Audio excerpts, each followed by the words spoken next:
the Ambassador of Netherlands, His Excellency Karel van Oosterom.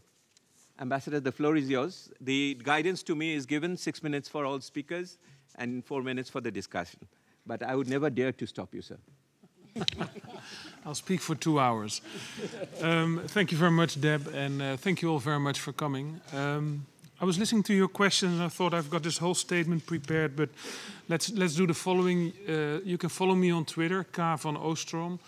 Then I'll put my full statement on Twitter. You can read it there, and I think it's also going to be circulated. I would like to address the questions basically you asked. I mean, maybe that's more relevant. And there are 3 points I would like to make. First, where are we at this moment? How do we move from words to action? Secondly, especially picking up on the point you made on the multi-layered approach, what can the role be of the regional organizations of the United Nations?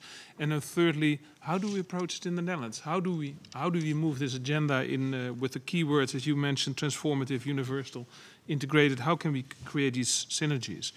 First, maybe on moving from words to action. Where are we at this moment? In September, the huge summit here, the SDGs summit, we're not there yet. We first have to formulate the others financing for development document. As we speak, the negotiations are going on. We have to make that agenda happen. We need to reach agreement in September, and then also very important, yesterday we had a huge climate event here at the UN. We need to make Paris a success by the end of the year. But these are all words, and I think, Deb, the very important point you made is we have to make these words, we have to move them into reality. How are we going to do that? Some general remarks, and then I will go into the role of the United Nations regional organizations. We really believe that it's crucial to create new partnerships, to realize financing, and to realize cross-sectoral cooperation. I know that some people in this House think differently about it, but this cannot be just a task for governments alone. Governments have to reach out to society. To implement this agenda, we need cooperation with private sector, with universities, with NGOs, with the people in our societies. Peoples who are not just the objects, the people who in the end will benefit from this agenda, but also themselves have a key role to play. That's general remarks, and especially the importance of inclusions of all relevant actors and not seeing this just as a government issue for us is very important. Second, let's talk a little bit about the role of the regional organizations.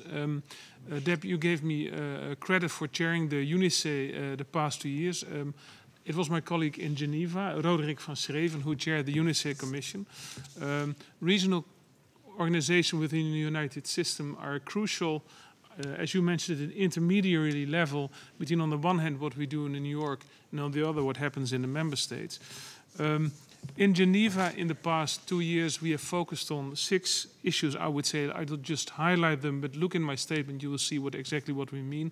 How, on a regional level in Europe, we can implement the agenda. So some advanced work has been done.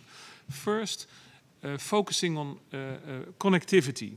There are many land transport agreements in the European or the wider European region, and the regional organization can play a key role in making the connections when it comes to sustainable land transport between countries. Secondly, of course, also very important both for Paris but also for agenda in September, sustainable management of ecosystems and natural resources, something which is key also in Europe. Thirdly, competitiveness, stimulating entrepreneurship, innovation and trade facilitation. Fourth, an issue also mentioned by you, Deb, sustainable energy and resilient communities. Fifth, of course, measuring and monitoring sustainable development. And let me highlight, these are all issues which pertain to the countries themselves. This is not in the donor-recipient relationship we very often talk about here at the UN. This is about an agenda for Europe. The 6th element, very important, also in the countries within Europe, we should share lessons about our cooperation with the LDCs and the MDCs. How can we learn from each other, and how can we strengthen the ODA relationship and also wider relationship with countries who need that?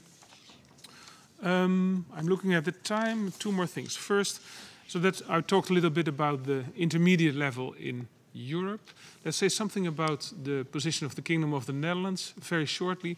The Netherlands is both European as Caribbean. We have a European part, almost half of it below sea level in Europe, and we've got 3 small island development countries in the Caribbean, Aruba, Curaçao, Sint Maarten. And it means that we make this connection constantly about how to develop also the small island development states. And I see my good friend from Fiji here, with whom we work in the group of Friends on Oceans and Seas. Oceans and seas for us are a key issue and certainly position of the SIDS. For the Netherlands, we see 3 key challenges. First, to continue our efforts in development cooperation. Secondly, to increase our work on policy coherence for sustainable development. And third, to implement the SDGs, of course, also in the Netherlands.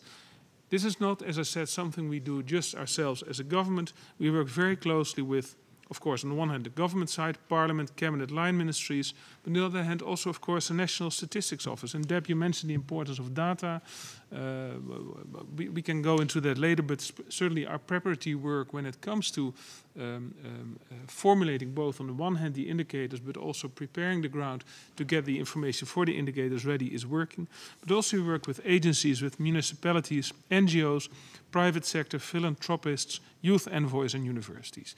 I mentioned youth envoy, my last point. For us, youth is a key aspect of the whole post-2015 agenda. On the one hand, they are the main beneficiaries. The youth of today will be in 2030, will be the leaders. They will be sitting here. On the other hand, they are the main actors. They will have to make this agenda happen. And as I have 1 minute left, I see that we have the Dutch Youth Envoy for Sustainable Development, Ties Mouwen, who is sitting there behind the nameplate of the Kingdom of the Netherlands. Maybe, Ties, I might ask you to share the perspective of the youth from the Netherlands on sustainable development and what you believe we should do. Is that possible for... You have 1 minute, else he kills me. So I'll talk about a bit of from words to action as well. And in order to integrate the 3 dimensions of sustainable development, we, and when I say we, I mean everyone, the citizens and the inhabitants of this planet, we need knowledge, skills, and moral guidance.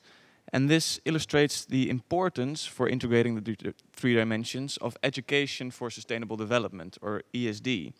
So I'm asking you to teach us, and then again, us means everyone, teach everyone, not to only learn us facts, but also how to learn. Learning to learn is done not only through formal education, but also through informal education and non-formal education. And all 3 of these forms of education are very different, but very important. And it's important to learn how to learn, because times are changing so fast. Now, the most vague part of my statement is about moral guidance. And we can discuss this later, but why is this so important? It's important because it allows for the passion and the motivation that's required to integrate these 3 dimensions and to implement the agenda. Thank you. Thanks very much, Ties, and I think I just stayed within the 6 minutes. Thanks very much, Chair.